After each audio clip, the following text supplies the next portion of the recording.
benvenuti a questa edizione del nostro telegiornale. Vediamo subito i titoli. Referendum, vince il no in Sicilia, stravince con oltre il 61%, lasciando il sì al 38%, maggiore percentuale di voto e Palermo con il 65%. Arrestato a Catania Giuseppe Sciacca, noto come il Bombarolo, esponente dell'anarchismo insurrezionalista, deve scontare 4 anni e 5 mesi per reati legati ad esplosivi. Tragedia sfiorata alla Timpadi a Ciriale, un masso si è staccato dal costone roccioso, distruggendo una tettoia e un'auto, nessun ferito.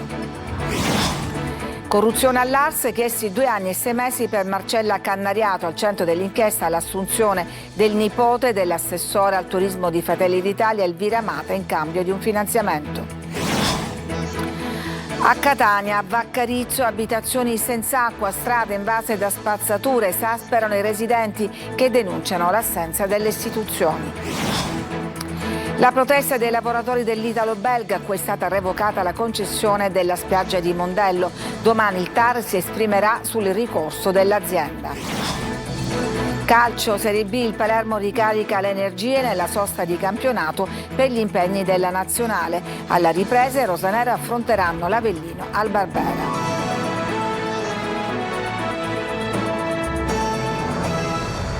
Dunque vince il no nella consultazione sul referendum in Sicilia, addirittura stravince con oltre il 61%, la maggiore percentuale a Palermo. Ci dice tutto Simona Mazzone.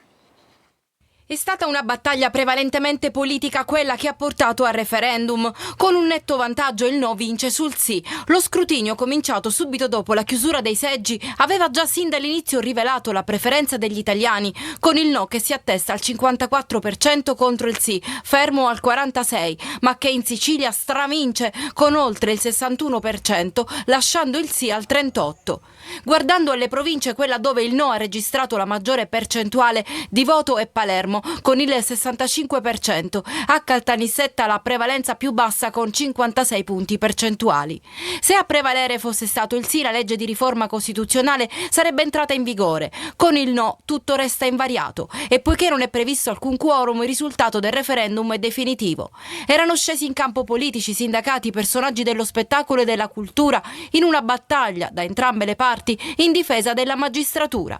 Tra i punti maggiormente discussi la separazione delle carriere, cosa questa che rimarrà invariata. Resterà un solo Consiglio Superiore della Magistratura. Nella proposta di modifica sarebbero diventati 2, uno per i giudici e uno per i pubblici ministeri.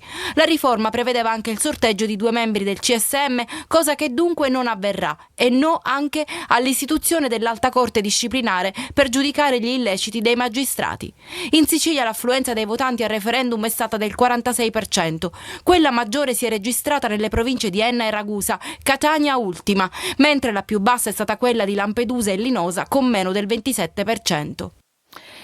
Gli italiani si sono espressi chiaramente e hanno bocciato una modifica della Costituzione che, come la magistratura e parte della società civile avevano evidenziato, non avrebbe risolto nessuno dei tanti problemi che affliggono la giustizia e che toccano i cittadini. Lo dice il procuratore di Palermo Maurizio De Lucia. Questo non vuol dire che abbiamo una giustizia soddisfacente ed efficiente, aggiunge il capo dei PM, perciò da ora è necessario lavorare con sobrietà e concretezza alla soluzione delle questioni reali, cominciando col potenziare mezzi e risorse. Quella di oggi la ricorderemo come una giornata di svolta, di speranza per la giustizia, per la verità e per l'applicazione dei principi della Costituzione, ha detto invece a Catania il magistrato Nino Di Matteo, sostituto procuratore nazionale antimafia e antiterrorismo. È stata una risposta molto forte di popolo, di cittadini che hanno capito che questa riforma era pericolosa per l'autonomia e l'indipendenza della magistratura.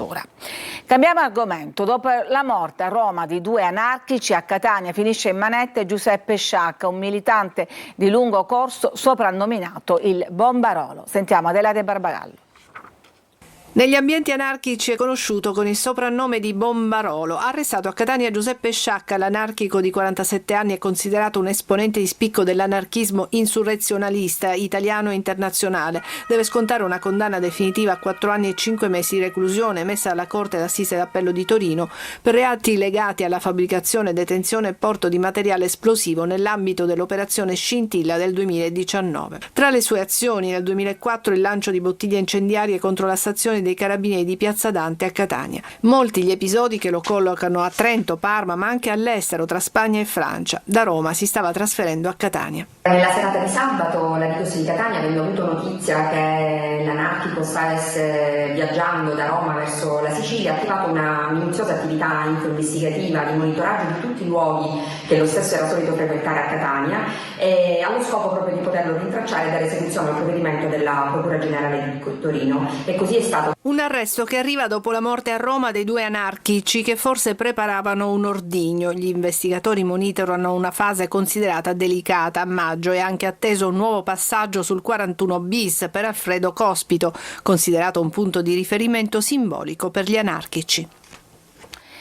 Un 35enne nigeriano senza fissa dimora è stato ferito ad una gamba a Catania la notte scorsa con un colpo d'arma da fuoco. La sparatoria è avvenuta poco prima delle 2 nella centrale via Vittorio Emanuele. L'uomo ha raccontato che stava dormendo in piazza Machiavelli quando un gruppetto di persone gli si è avvicinato, gli ha rubato il cellulare, lui li ha rincorsi ma i ladri gli hanno sparato. Trasportato al pronto soccorso dell'ospedale Garibaldi Centro, l'uomo non è in pericolo di vita.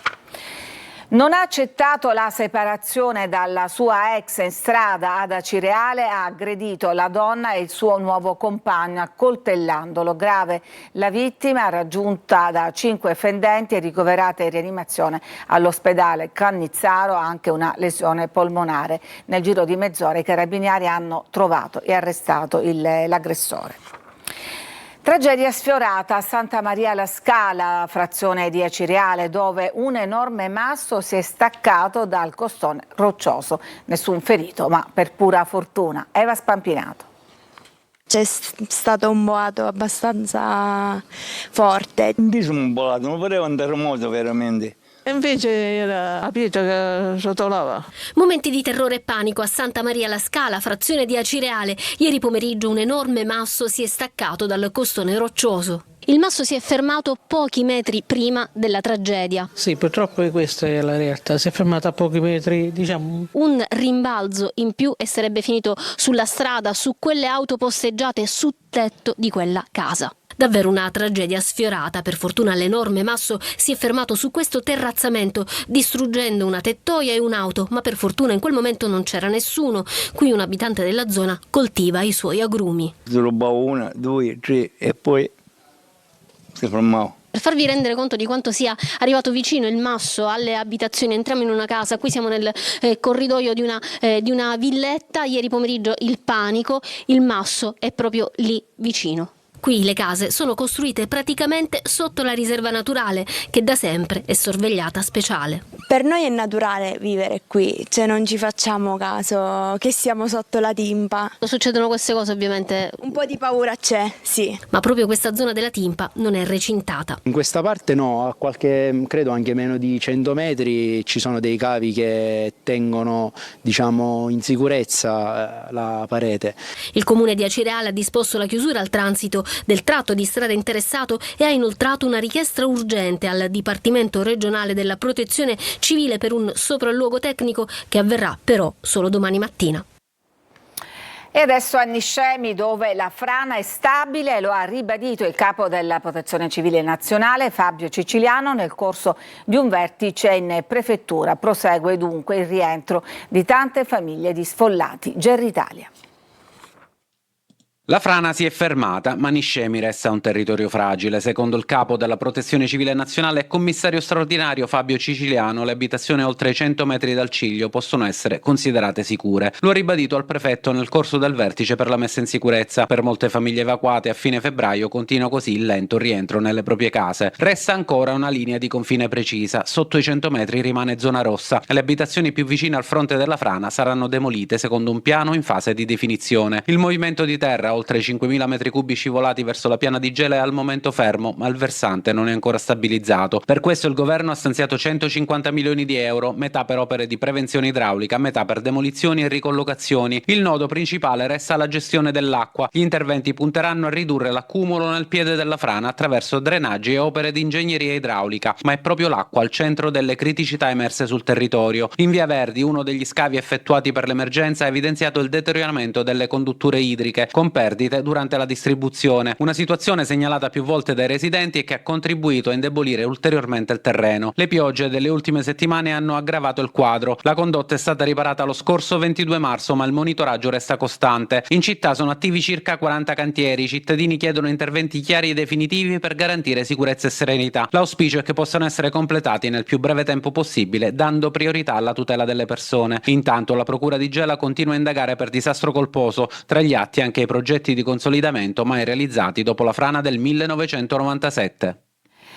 L'inchiesta sulla corruzione all'Ars, chiesti 2 anni e 6 mesi per Marcella Cannariato. Al centro dell'inchiesta l'assunzione del nipote dell'assessore al turismo Elvira Amata in cambio di un finanziamento. Giusy Lazzara.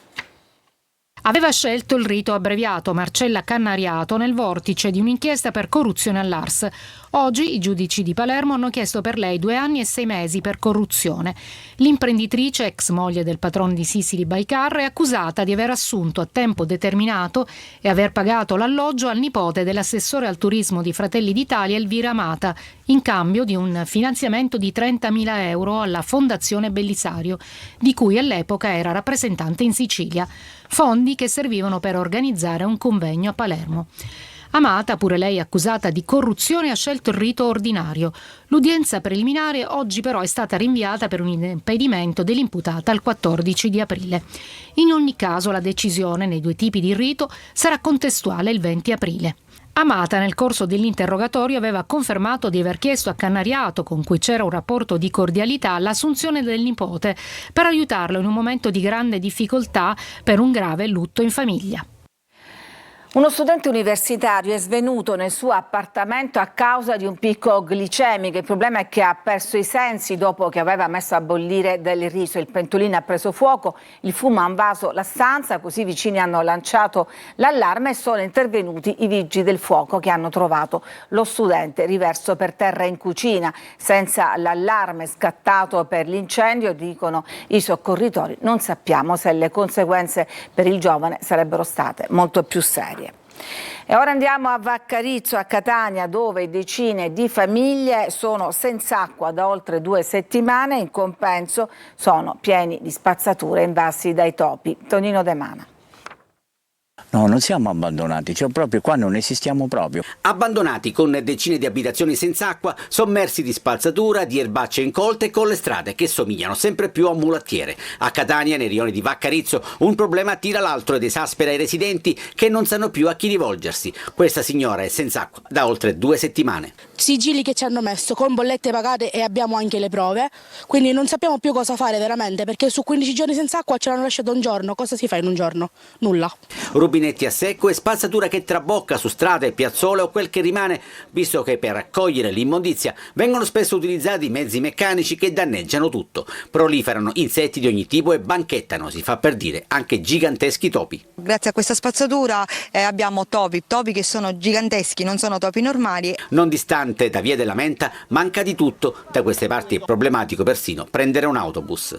Quando prendiamo l'autobus, questa è la fermata in teoria. In pratica, al momento di scendere dall'autobus, gli autisti tirano dritto, soprattutto se sono autisti nuovi. Anche perché manca una pensilina. Esatto, non abbiamo pensiline, siamo letteralmente ad aspettare l'autobus sul ciglio della strada, che è anche una strada molto ristretta. Non se la passa meglio chi viaggia in auto, questo è uno dei pericoli per immettersi sulla strada principale. Non puliscono i canali, quindi non tagliano l'erba, e spesso e volentieri nelle traverse della pianura, essendo che non c'è visuale, succedono degli incidenti, quindi si consiglierebbe anche di mettere uno specchio parabolico. I residenti lamentano la lontananza delle istituzioni, in primis del comune di Catania. Passata la consultazione referendaria si torna a parlare di rimpasto. Nei prossimi giorni Schifani potrebbe nominare 2 nuovi assessori per coprire le caselle attualmente vuote, ma per la rotazione delle deleghe bisognerà aspettare ancora almeno fino alla fine di aprile. Maglio Viola. Non un vero e proprio rimpasto, ma un intervento sulla giunta regionale di governo in 2 tempi. Prima la nomina di 2 assessori per coprire le caselle vacanti, quelle che furono della DC, poi la sostituzione di altre pedine a fine aprile, oppure dopo le amministrative. Passato il referendum, dunque la DC spera di tornare in sella, almeno con un assessore. Per la verità il presidente Schifani ci ha informato che da qui a breve dovrà definire ovviamente questa problematica, quindi riteniamo che nel giro di qualche settimana si possa definire. I nomi sono proprio quello di Messina e poi quello di Ignazio Abbate. L'altra casella andrebbe invece al Movimento per l'Autonomia. Non sarà Antonio Scavone però, perché MPA dovrà indicare una donna. 2 i nomi in pista: Valeria Caci e Vera Greco. Caci, attuale assessore ai servizi sociali a Gela, sarebbe la più quotata. Greco invece, ex sovrintendente ai beni culturali, sarebbe il piano B. Per il resto se ne riparlerà a fine aprile, dopo che sarà chiara la posizione dell'assessore Elvira Amata di Fratelli d'Italia, oppure dopo le elezioni amministrative di maggio. A Catania sigilli ad una discarica abusiva a ridosso di Viale Tirreno, discarica che vi avevamo mostrato in un recente servizio denuncia. L'area, ricoperta di scarti, di plastica, persino di sanitari, mobili e documenti, è stata sequestrata dalla Polizia Municipale. Sono in corso accertamenti per risalire ai responsabili. Ha preteso a tutti i costi di allenarsi in una palestra di Catania pur avendo l'abbonamento scaduto, e alle rimostranze del personale della struttura sportiva ha cominciato a insultarli e a denunciarli. All'arrivo della polizia l'uomo, un 54enne originario di Modena, è andato su tutte le furie colpendo con calci e pugni uno dei poliziotti, riuscendo a sfondare addirittura una parete di cartongesso. È stato arrestato. Ci fermiamo. C'è adesso una pausa, torniamo dopo con altre notizie, parleremo tra l'altro della protesta dei dipendenti della società italo-belga. A tra poco.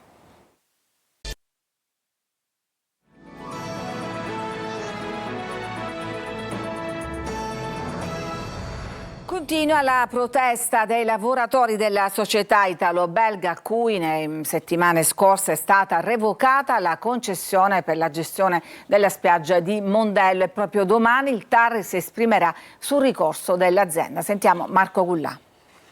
Dopo la manifestazione di sabato scorso, i lavoratori dell'italo-belga di Mondello attendono con ansia la decisione del TAR sul ricorso presentato dall'azienda in merito alla revoca della concessione di parte della spiaggia. Vogliamo solo lavorare, continuano a ribadire gli oltre 200 dipendenti, molti di loro stagionali. Se domani il TAR dovesse confermare la decisione della regione siciliana che ha revocato la concessione per la gestione del litorale di Mondello, molti lavoratori non vedranno rinnovato il contratto a tempo determinato. Questa mattina, nel corso di Buongiorno Sicilia, abbiamo incontrato alcuni di loro. La paura è proprio questa, che alla vigilia della stagione molti contratti non saranno stipulati e le famiglie rimarranno senza lavoro. Famiglie che io ho colleghi anche accanto a me, c'ho Mauro, che è un lavoratore stagionale da più di 20 anni. Io ho 2 figli e se veramente non dovesse essere così, dove il TAR potrebbe sospendere la revoca della concessione, sarebbe veramente un grosso problema. Un ritorno simbolico nella sua terra, alla Valle dei Templi, arriva la grande pittura del Novecento con la mostra dedicata a Fausto Pirandello. Davide Sardo. C'è un filo invisibile fatto di luce e memoria che riannoda la Valle dei Templi alla grande pittura del Novecento. A Villa Aurea inaugura Fausto Pirandello, la magia del quotidiano.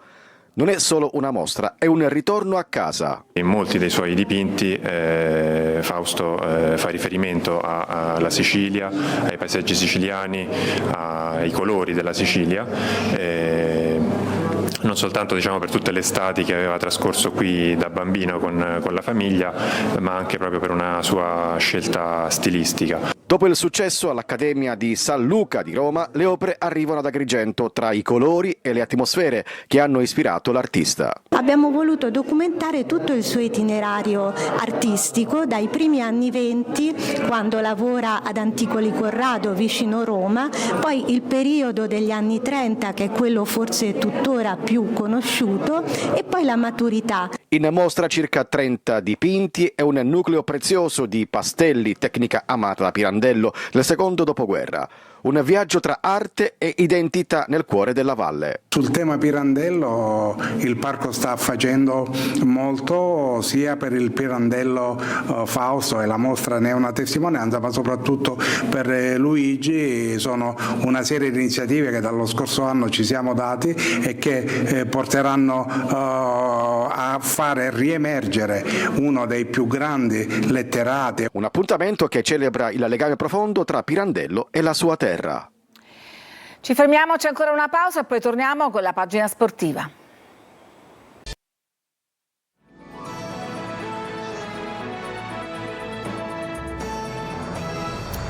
Siamo alla pagina sportiva, al calcio. Dopo la vittoria sul Padova, il Palermo si gode alcuni giorni di riposo, approfittando della sosta in campionato per gli impegni delle nazionali. Rosanero che credono ancora alla promozione diretta. Marco Gullà. E adesso sosta. Il Palermo, dopo la vittoria conquistata sul campo del Padova, va a riposo per qualche giorno, approfittando della pausa in campionato per gli impegni delle nazionali. Mancano 6 partite alla fine del campionato di B e sebbene la promozione diretta resti un obiettivo difficile, con Monza e Frosinone distanti ancora 4 lunghezze, il cammino di Pippo Inzaghi resta di altissimo profilo. Con oltre 60 punti conquistati, il tecnico ha fatto meglio di storiche cavalcate come quella di Guidolin nel 2003-2004. Un Palermo che alla ripresa del torneo affronterà l'Avellino al Barbera nel giorno di Pasqua. Dobbiamo guardare noi stessi partita dopo partita e poi vediamo cosa fanno le altre. Noi è vietato sbagliare, quindi ripeto, siamo tutti molto soddisfatti perché era una partita difficile per come si era messa e siamo molto contenti e orgogliosi. Sono 3 i calciatori del Palermo convocati dalle rispettive nazionali in vista degli impegni internazionali in programma nei prossimi giorni. Si tratta di Beresischi, Joronen e poi Jampalo. Una vetrina internazionale importante per i 3 rosanero chiamati a rappresentare i propri paesi in un momento chiave della stagione. È tutto per questa edizione, grazie per averci seguito, vi auguro una buona serata.